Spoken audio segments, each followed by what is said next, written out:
Hello दोस्तों, नमस्कार। मैं भी एक आप सभी का बहुत बहुत स्वागत करता हूं आपके अपने इस यूट्यूब परिवार में।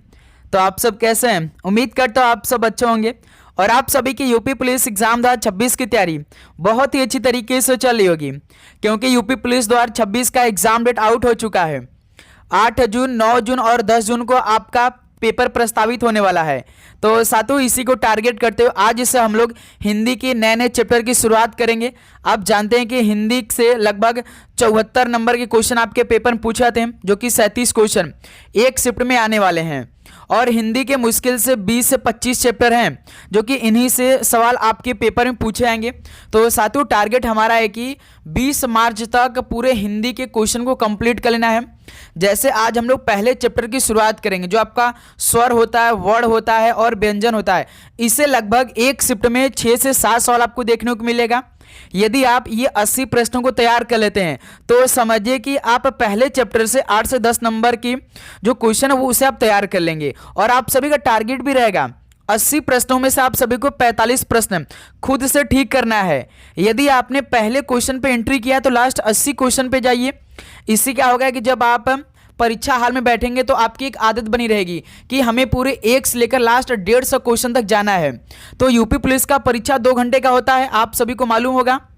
इन्हीं 2 घंटे में आप सभी को 38 क्वेश्चन जीके मिलेंगे हल करने के लिए, 37 क्वेश्चन हिंदी, 55 क्वेश्चन रीजनिंग के रहेंगे और 20 क्वेश्चन मैथ के रहेंगे। 150 क्वेश्चन का आपका पेपर होता है। एक क्वेश्चन सही करेंगे 2 नंबर, 300 नंबर का पेपर होता है, लेकिन एक भी क्वेश्चन पे माइनस मार्किंग नहीं रहेगा। इसलिए जब भी आप ये 80 प्रश्नों को हल करिए तो सारे प्रश्नों का उत्तर दीजिए, चाहे आपसे गलत हो चाहे आपसे सही हो। इसमें माइनस मार्किंग नहीं होगा, यानी आपका नंबर नहीं कटेगा। ठीक है। और हम आपको बता दें कि जरूर से यहीं से सवाल आपके पेपर में देखने को मिल जाएगा यदि आप ये 80 प्रश्नों को तैयार कर लेते हैं तो। और पहले चैप्टर से प्रश्न तो कंफर्म आएगा। आप जानते हैं कि 4 से 5 सवाल तो पहले चैप्टर से जरूर से रहेगा। तो इसलिए साथियों हम आप सभी से रिक्वेस्ट करेंगे कि 80 प्रश्नों को जरूर से तैयार कर लेंगे और टारगेट हमारा रहेगा कि 20 मार्च तक जितने भी हिंदी के 20 से 25 चैप्टर है उसे कंप्लीट कर लेना है। डेली आपको नए नए चैप्टर मिलेगा और नए नए सवाल भी मिलेंगे हर एक चैप्टर वाइज। ठीक है। और ये क्लास शाम को 7 बजे आएगी। तो क्या आप रेडी हैं? तो चलिए क्लास को शुरू करते हैं। लास्ट में आप लोग अपना स्कोर करिएगा कि आज के इस पहले चैप्टर से आप सभी का कितना स्कोर रहा। ठीक है। और बेसिक से बेसिक है एडवांस तक हम सारे सवालों को जाएंगे लेकर। ठीक है। तो देखिए आज का पहला प्रश्न आपकी स्क्रीन पर, निम्नलिखित में से कौन सा स्वर युग्म अपभ्रंश की वर्णमाला में नहीं है? कौन सा स्वर युग्म अपभ्रंश की वर्णमाला में नहीं है? जैसे आ ओ है, ये युग्म अपभ्रंश की वर्णमाला में है। अ ई है और बड़ा उ भी है, लेकिन जो ए और ओ है ये अपभ्रंश की वर्णमाला में नहीं आते हैं। तो पहले का डी ऑप्शन बिल्कुल राइट आंसर हो जाएंगे। नेक्स्ट अगला सॉल्व कॉल करेंगे क्वेश्चन नंबर सेकेंड को। हिंदी में मूलतः वर्डों की संख्या कितनी होती है? हिंदी में मूलतः वर्डों की संख्या कितनी होती है? तो पूरे 52 होती है। सेकंड का डी ऑप्शन बिल्कुल राइट आंसर हो जाएंगे। नेक्स्ट अगला सवाल को देखिए क्वेश्चन नंबर थर्ड, वर्णमाला किसे कहते हैं? वर्णमाला किसे कहते हैं? तो वर्डों के व्यवस्थित समूह को वर्णमाला कहते हैं। सी ऑप्शन बिल्कुल राइट आंसर हो जाएंगे। अगला सवाल को देखेंगे क्वेश्चन नंबर 4 को, कौन सा वर्ड दंत नहीं है? तो साथियों हम आप सभी से रिक्वेस्ट करेंगे कि ध्यान से एक एक प्रश्न को आप जरूर से तैयार कर लेंगे भाई। ओके। तो इनमें से कौन सा वर्ड दंत नहीं है? जैसे द है, त है और ध है, लेकिन ट ये वर्ड दंत नहीं है। बी ऑप्शन बिल्कुल राइट आंसर हो जाएंगे। नेक्स्ट अगला सवाल को देखिए क्वेश्चन नंबर 5, वर्ड उसको कहते हैं जिसका खंड न हो, यानी वर्ड किसे कहते हैं जिसका खंड नहीं होता है? तो वर्ड उस ध्वनि को कहते हैं जिसका खंड न हो। डी ऑप्शन बिल्कुल राइट आंसर हो जाएंगे। नेक्स्ट अगला सवाल को देखिए क्वेश्चन नंबर 6 को, भाषा की सबसे छोटी इकाई को क्या कहा जाता है? भाषा की सबसे छोटी इकाई को क्या कहा जाता है? तो वर्ड कहते हैं। ऑप्शन है बिल्कुल राइट आंसर हो जाएंगे। अगला सवाल को देखेंगे और आगे बढ़ने से पहले साथियों आप सभी से हम रिक्वेस्ट करेंगे कि भाई आप ये पूरे 10 टेस्ट सीरीज लगा लीजिए। चाहे आप अगले महीने में यूपीएसआई का भी पेपर देने वाले हैं और यूपी पुलिस एग्जाम देने वाले हैं, तो मेरे दोस्त इस पीडीएफ को आप पढ़ लीजिए भाई। सबसे पहले तो इस 10 टेस्ट में हम आप सभी को 1500 क्वेश्चन देंगे। इसके अलावा हम आप सभी को अलग से static GK, history, polity, UP GK, Hindi, math, reasoning, current affair के अलग से चैप्टर वाइज क्वेश्चन प्रोवाइड करेंगे। दोस्त मेरे आप सभी को ये जरूर पढ़ना है एक बार। आपको ये मिलेगा कैसे? ये जो नीचे आपको नंबर दिखाई दे रहा है इस पे मैसेज करना है। मैसेज कर कर आप सभी को इसे अपने पास मंगा लेना है। मात्र 50 रुपीज पे करके, मात्र 50 रुपीज पे करके आपको ये सारा क्वेश्चन मिल जाएंगे जो सीधे आपके शिफ्ट में पूछे जाएंगे। ओके, तो जल्दी करिए भाई, समय नहीं है, केवल 2 से 3 महीने में इतना सारे क्वेश्चन आपको तैयार करना है जिसे आप अपनी शिफ्ट को आसानी से पास कर सकें। ठीक है दोस्त मेरे, तो इस नंबर मैसेज करके इसे आप लोग अपने पास मंगा लीजिए और सबको ये करना है भाई, सबको पढ़ना है। ठीक है, क्वेश्चन नंबर 7 देखिए, भाषा की सार्थक लघुत्तम इकाई किसे माना जाता है? भाषा की सार्थक लघुत्तम इकाई किसे माना जाता है? तो शब्द को माना जाता है। ऑप्शन है बिल्कुल राइट आंसर है। नेक्स्ट अगला सवाल को देखिए, क्वेश्चन नंबर 8 को, भाषा की मूल इकाई क्या है? भाषा की मूल इकाई क्या होती है? तो ध्वनि होती है। ऑप्शन भी बिल्कुल राइट आंसर हो जाएंगे। नेक्स्ट अगला सवाल कॉल करेंगे, क्वेश्चन नंबर 9 को, वर्डों के कितने भेद हैं? वर्डों के कितने भेद होते हैं? तो पूरे 2 भेद होते हैं। सी ऑप्शन राइट आंसर हो जाएंगे। अगला सवाल को देखेंगे, क्वेश्चन नंबर 10 को, हिंदी भाषा की कुल वर्ण लिपियां कितनी है? इस बार हिंदी भाषा की कुल वर्ण लिपियां पूछा है, तो अभी तो बताया था सेकंड क्वेश्चन यही था जो कि 52 होते हैं। सी ऑप्शन बिल्कुल राइट आंसर है। अगला सवाल कॉल करेंगे, क्वेश्चन नंबर 11 को, लिपि चिन्हों के क्रमबद्ध समूह को क्या कहते हैं? लिपि चिन्हों के क्रमबद्ध समूह को क्या कहते हैं? तो वर्णमाला कहते हैं। डी ऑप्शन बिल्कुल राइट आंसर हो जाएंगे। और आगे बढ़ने से पहले आप चैनल पे नए तो चैनल को सब्सक्राइब करके नोटिफिकेशन को भी ऑन कर लेंगे। डेली जब क्लास आएगी तो पहला नोटिफिकेशन आप सभी के पास आएगी।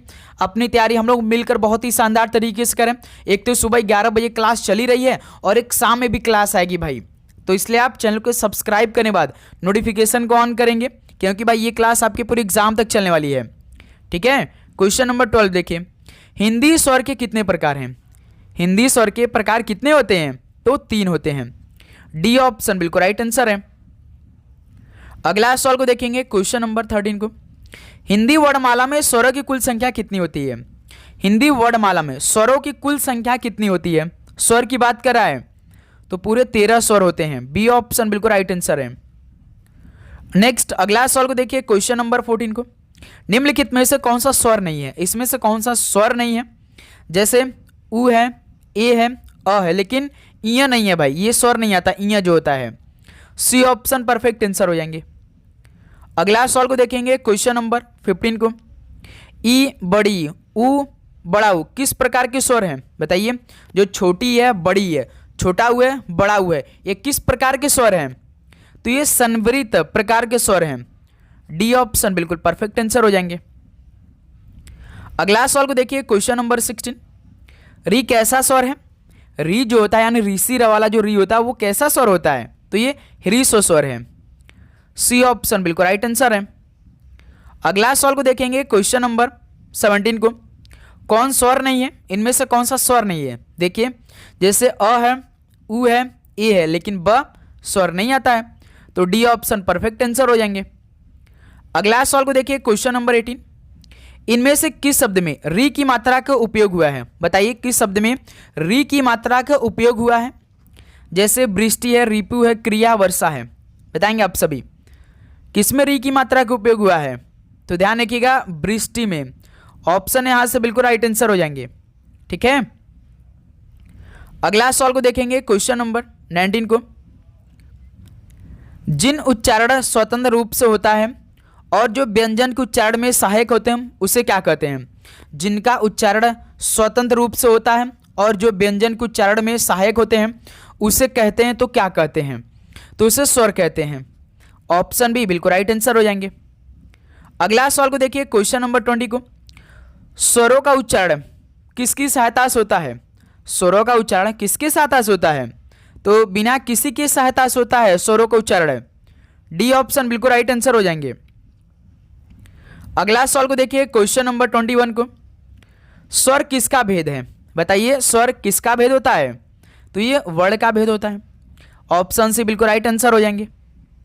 नेक्स्ट अगला सवाल को देखिए, क्वेश्चन नंबर 22 को, मात्रा के आधार पर स्वर कितने प्रकार के होते हैं? तो साथियों, मात्रा के आधार पर स्वर कितने प्रकार के होते हैं? तो पूरे 3 प्रकार के होते हैं। यहां से बी ऑप्शन आपका क्या बनेगा? बिल्कुल परफेक्ट आंसर हो जाएंगे। ओके, नेक्स्ट अगला सवाल कॉल करेंगे, क्वेश्चन नंबर 23 को, ह्रीस्व, दीर्घ और प्लुत किसके प्रकार हैं? बताइए। ह्रीस्व स्वर, दीर्घ स्वर और प्लुत स्वर किसके प्रकार हैं? तो ये तो स्वर के प्रकार हैं। सी ऑप्शन बिल्कुल राइट आंसर हो जाएंगे। अगला सवाल को देखिए, क्वेश्चन नंबर 24 को। हिंदी भाषा में ह्रीस्व स्वरों की संख्या कितनी होती है? बताइए। हिंदी भाषा में ह्रीस्व स्वरों की संख्या कितनी होती है? पूरी 4 होती है। बी ऑप्शन बिल्कुल राइट आंसर हो जाएंगे। अगला सवाल को देखिए, क्वेश्चन नंबर 25 को। निम्नलिखित में से कौन सा दीर्घ स्वर है? इनमें से कौन सा दीर्घ स्वर है? तो जो आ है ये दीर्घ स्वर है। ऑप्शन है बिल्कुल राइट आंसर है। अगला सवाल को देखिए, क्वेश्चन नंबर 26 को। निम्नलिखित में से कौन सा संयुक्त स्वर नहीं है? जैसे ए ओ ये संयुक्त स्वर है, लेकिन उ संयुक्त स्वर नहीं है, तो सी ऑप्शन बिल्कुल राइट आंसर हो जाएंगे। अगला सवाल को देखिए, क्वेश्चन नंबर 27 को। किस स्वर के उच्चारण में दीर्घ स्वर से भी अधिक समय लगता है? किस स्वर के उच्चारण में दीर्घ स्वर से भी अधिक समय लगता है? तो भाई प्लुत स्वर में। डी ऑप्शन बिल्कुल राइट आंसर हो जाएंगे। नेक्स्ट अगला सवाल को देखिए, क्वेश्चन नंबर 28। प्लुत स्वर इनमें से कौन सा है? प्लुत स्वर इनमें से कौन सा है? तो ओम, जो ओम लिखा है ना ये प्लुत स्वर है। ये जो म लिखा है नीचे से डंडा है ना, ये आधा म होता है। ठीक है, ध्यान रखिएगा आप लोग। बी ऑप्शन बिल्कुल राइट आंसर है। अगला सवाल को देखिए, क्वेश्चन नंबर 29 को। निम्नलिखित में से किस स्वर को संयुक्त स्वर माना गया है? किस स्वर को संयुक्त स्वर माना गया है? तो अ को संयुक्त स्वर माना गया। डी ऑप्शन बिल्कुल राइट आंसर है। ओके, अगला सवाल को देखिए, क्वेश्चन नंबर 30 को। निम्नलिखित में से कौन सा मूल दीर्घ स्वर नहीं है? तो सातों में से कौन सा मूल दीर्घ स्वर नहीं है? तो ओ ये नहीं है भाई मूल दीर्घ स्वर। डी ऑप्शन बिल्कुल राइट आंसर हो जाएंगे। अगला सवाल को देखिए, क्वेश्चन नंबर 31 को। निम्नलिखित में से कौन सा घोष वर्ण है? बताइए, इनमें से कौन सा घोष वर्ण है? तो याद रखिए म एक घोष वर्ण होता है। डी ऑप्शन बिल्कुल राइट आंसर हो जाएंगे। तो साथियों बस आपको सारे प्रश्नों का उत्तर जरूर से तैयार कर लेना है भाई, क्योंकि सवाल आपसे जब भी पूछेगा यहीं से सवाल पूछेगा। हिंदी की ठ ध्वनि है किसकी? बताइए, हिंदी की जो ठ ध्वनि है ये किसकी है? तो मूर्धन्य की है। डी ऑप्शन बिल्कुल राइट आंसर हो जाएंगे। अगला सवाल को देखिए, क्वेश्चन नंबर 33 को। इनमें से संवृत्त स्वर कौन से हैं? इनमें से जो संवृत्त स्वर हैं वो कौन सा है? तो बड़ी। बी ऑप्शन बिल्कुल राइट आंसर हो जाएंगे। अगला सवाल को देखिए, क्वेश्चन नंबर 34। अर्ध विवृत स्वर कौन से हैं? अर्ध विवृत स्वर इनमें से कौन से हैं? तो अ एक अर्ध विवृत स्वर है। बी ऑप्शन बिल्कुल राइट आंसर हो जाएंगे।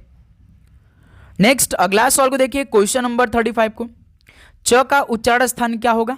च का उच्चारण स्थान हमने आपको तरीका क्या बताया भाई? क त म द अ, क च ट त प, क त और उसमें क च देखिए च वाला आ रहा है तो च का पूछा यानी क त तालु हो जाएगा भाई। तो ट्रिक आप सभी को याद कर लेना भाई, क्योंकि यहीं से लगभग 2 से 3 सवाल आप सभी से सीधे पूछ लिया जाएगा। ठीक है, तो बी ऑप्शन परफेक्ट आंसर हो जाएंगे। अगला सवाल को देखिए, क्वेश्चन नंबर 36। री का उच्चारण स्थान बताइए क्या होगा? री का उच्चारण स्थान तो इसे याद कर लेगा भाई, मूर्धा होता है। ठीक है, डी ऑप्शन बिल्कुल राइट आंसर हो जाएंगे। अगला सवाल को देखिए, क्वेश्चन नंबर 37 को। बोलते समय मुख के कितने उच्चारण स्थानों का प्रयोग किया जाता है? बोलते समय मुख के कितने उच्चारण स्थानों का प्रयोग किया जाता है? तो पूरे 5 स्थानों का प्रयोग किया जाता है। ऑप्शन है बिल्कुल राइट आंसर है। अगला सवाल को देखिए, क्वेश्चन नंबर 38। घ का उच्चारण स्थान कौन सा है? घ का उच्चारण स्थान इनमें से कौन सा है? तो घ का कंठ होता है।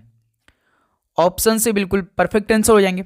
घ का उच्चारण स्थान कैसे? जैसे कि देखिए क ख ग घ ये पहले में आ रहा है, और उसमें जैसे ये तो आपका ये क्या है? क ख घ ये पहला आपका वर्ग है, जिसे क वर्ग के हैं।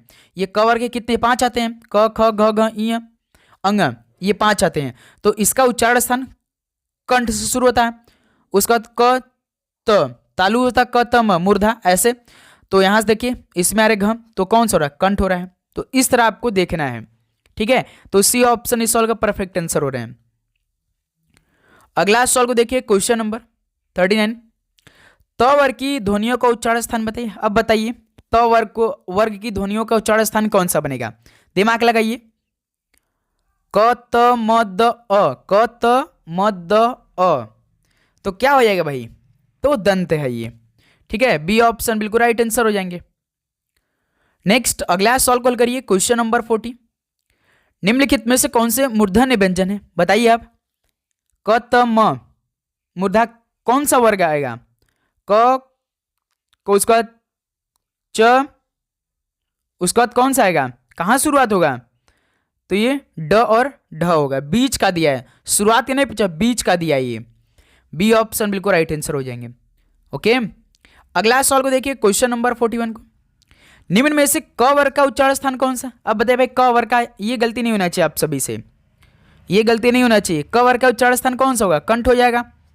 बी ऑप्शन बिल्कुल राइट आंसर हो जाएंगे। अगला सवाल को देखिए, क्वेश्चन नंबर 42। य र लव किस वर्ग के व्यंजन है? य र लव जैसे कि स स स ह, ये किस वर्ग के व्यंजन है? जैसे स बोलिए, आपको गर्मी पैदा हो, यानी उष्मा व्यंजन के ये सभी अक्षर है। तो य र लव किस वर्ग के व्यंजन है? तो ये अंतस्थ व्यंजन है। ठीक है, बी ऑप्शन बिल्कुल राइट आंसर है। ये आपके उष्म व्यंजन के हैं, जो स स ह है, तीनों स और एक ह, गर्मी जिससे पैदा होती है, उष्मा मतलब गर्मी। ठीक है, अगला सवाल को देखिए, क्वेश्चन नंबर 43 को। किस समूह के वर्णों का उच्चारण स्थान मूर्धा है? किस समूह के वर्णों का उच्चारण स्थान मूर्धा है? तो याद रखिए, स री ट और ठ का। ऑप्शन भी बिल्कुल परफेक्ट आंसर हो जाएंगे। नेक्स्ट अगला सवाल को देखिए, क्वेश्चन नंबर 44। विसर्ग का उच्चारण स्थान है, विसर्ग का उच्चारण स्थान इनमें से कौन सा है?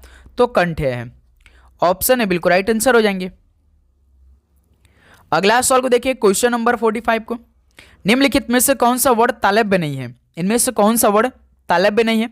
जैसे च है, झ है, छ है, लेकिन क, ये तो कंठ का आता है भाई, तालव्य का तो आता नहीं है, तालु का तो आता नहीं है, ये कंठ का आता है, क वर्ग वाला। तो सी ऑप्शन परफेक्ट आंसर हो जाएंगे। अगला सवाल को देखिए, क्वेश्चन नंबर 46। कंठोष्ठ एवं दीर्घ स्वर वर्ण का उदाहरण कौन सा है? कंठोष्ठ एवं दीर्घ स्वर वर्ण का उदाहरण इनमें से कौन सा है? तो औ है। ऑप्शन भी बिल्कुल राइट आंसर हो जाएंगे। अगला सवाल को देखिए, क्वेश्चन नंबर 47 को। कंठ तालव्य दीर्घ स्वर वर्ण का उदाहरण कौन सा है? कंठ तालव्य दीर्घ स्वर वर्ण का उदाहरण इनमें से कौन सा है? तो ए है। डी ऑप्शन बिल्कुल राइट आंसर हो जाएंगे।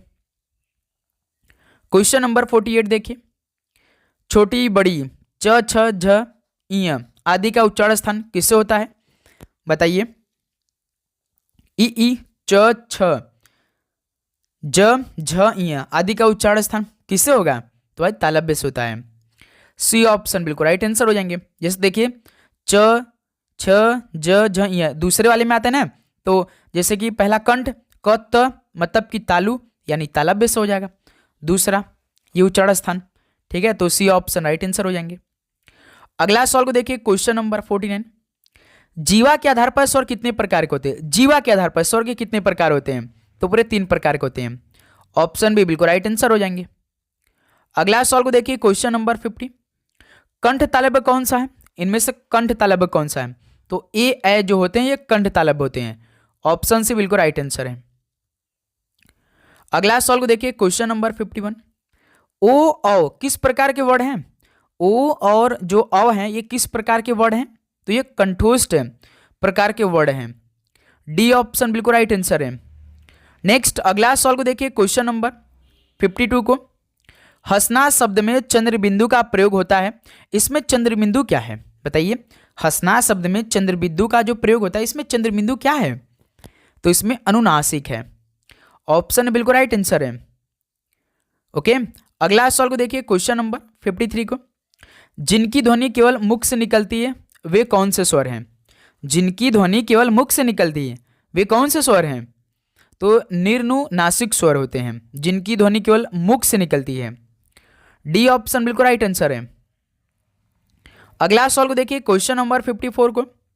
ओठों की आकृति के आधार पर निम्नलिखित में से कौन अवृत्त मुखी स्वर है? ओठों की आकृति के आधार पर निम्नलिखित में से कौन अवृत्तीय मुखी स्वर है? तो इनमें से जो छोटी है भाई। ऑप्शन बिल्कुल राइट आंसर है। अगला सवाल को देखिए, क्वेश्चन नंबर 55 को। भाषा विज्ञान की दृष्टि से उ किस प्रकार का स्वर है? भाषा विज्ञान की दृष्टि से जो बड़ा हुआ है किस प्रकार का स्वर में आता है? तो ये पस संवृत प्रकार का स्वर है। डी ऑप्शन बिल्कुल राइट आंसर है। अगला सवाल को देखिए, क्वेश्चन नंबर 56। ट वर्ग में कौन सा व्यंजन नहीं आता है? ट वर्ग में देखिए, ट वर्ग के कितने आते हैं बताइए। देखिए ट वर्ग में जैसे देखिए ट तो आता है, ठ भी आता है, अड़ आता है, लेकिन न तो नहीं आता भाई ना, उसके आगे वाले में आता है। तो सी ऑप्शन बिल्कुल राइट आंसर हो जाएंगे। नेक्स्ट अगला सवाल को देखिए, क्वेश्चन नंबर 57। हिंदी व्यंजनों को उच्चारण की दृष्टि से कितने भागों में बांटा गया है? हिंदी व्यंजनों को उच्चारण की दृष्टि से कितने भागों में बांटा गया है? तो पूरे 2 भागों में बांटा गया है। डी ऑप्शन बिल्कुल राइट आंसर हो जाएंगे। अगला सवाल को देखिए, क्वेश्चन नंबर 58। निम्नलिखित में से अंतस्थ व्यंजन नहीं है कौन? इनमें से अंतस्थ व्यंजन कौन सा नहीं है? जैसे र है, व है, ल है, य र ल व, तो प नहीं आता भाई। तो बी ऑप्शन बिल्कुल राइट आंसर हो जाएंगे। अगला सवाल को देखिए, क्वेश्चन नंबर 59। अपभ्रंश की वर्णमाला में निम्नलिखित में से कौन सी व्यंजन ध्वनि सम्मिलित है? अपभ्रंश की वर्णमाला में कौन सी व्यंजन ध्वनि सम्मिलित है इनमें से? तो भाई म है। ऑप्शन बिल्कुल राइट आंसर हो जाएंगे। साथियों आप चैनल को जरूर सब्सक्राइब करेंगे, नोटिफिकेशन को ऑन करेंगे भाई डेली क्लास करने के लिए, ओके। और आप यदि चैनल पे नए हैं तो भाई सेशन को लाइक जरूर कर देंगे भाई, सभी लोग लाइक करेंगे। निम्नलिखित में से कौन सा वर्ड महाप्राण का उदाहरण है? कौन सा वर्ड महाप्राण का उदाहरण इनमें से है? तो याद रखिए भ, ये वर्ड जो है ये महाप्राण का उदाहरण है। ऑप्शन भी बिल्कुल परफेक्ट आंसर हो जाएंगे। नेक्स्ट अगला सवाल को देखिए और हल करिए। क्वेश्चन नंबर 61 का राइट आंसर क्या बनेगा? जब 2 व्यंजन एक साथ मिलते हैं तो उन्हें क्या कहते हैं? जब 2 व्यंजन एक साथ मिलते हैं तो उन्हें क्या कहते हैं? तो उन्हें संयुक्त व्यंजन बोलते हैं। डी ऑप्शन बिल्कुल राइट आंसर है। अगला सवाल को देखिए, क्वेश्चन नंबर 62। ओष्ठ अल्पप्राण घोष वर्ण का उदाहरण कौन सा है? ओष्ठ अल्पप्राण घोष वर्ण का उदाहरण इनमें से कौन सा है? आपसे बताएंगे तो जो आधा ब है। बी ऑप्शन बिल्कुल राइट आंसर है।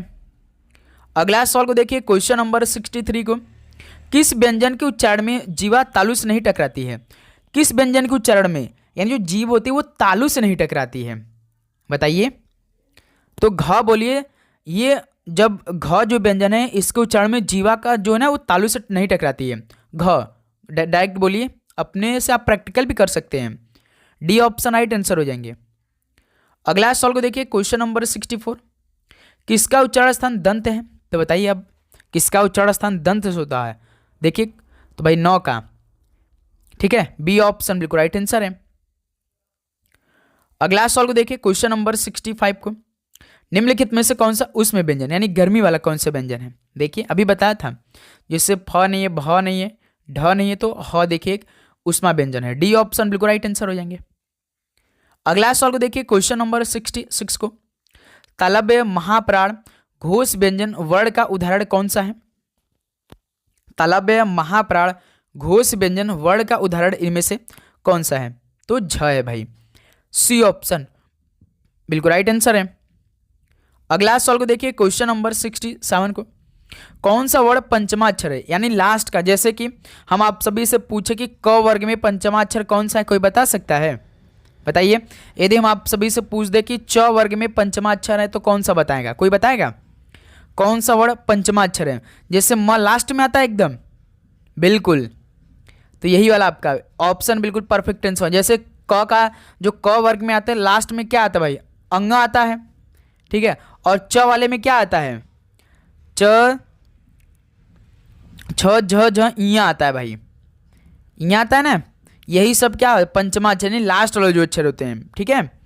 तो ऑप्शन इस सवाल का बिल्कुल राइट आंसर हो जाएंगे। जो म है ये पंचमाक्षर है। अगला सवाल को देखिए, क्वेश्चन नंबर 68 को, मूर्धन्य अल्प प्राण घोष व्यंजन वर्ण का उदाहरण कौन सा है? मूर्धन्य अल्प प्राण घोष व्यंजन वर्ण का उदाहरण इनमें से कौन सा है? तो याद रखिएगा ड है, जो आधा ड है। बी ऑप्शन बिल्कुल राइट आंसर है। अगला सवाल को देखिए, क्वेश्चन नंबर 69, घ ग ड ठ त इनमें कितने अघोष व्यंजन हैं?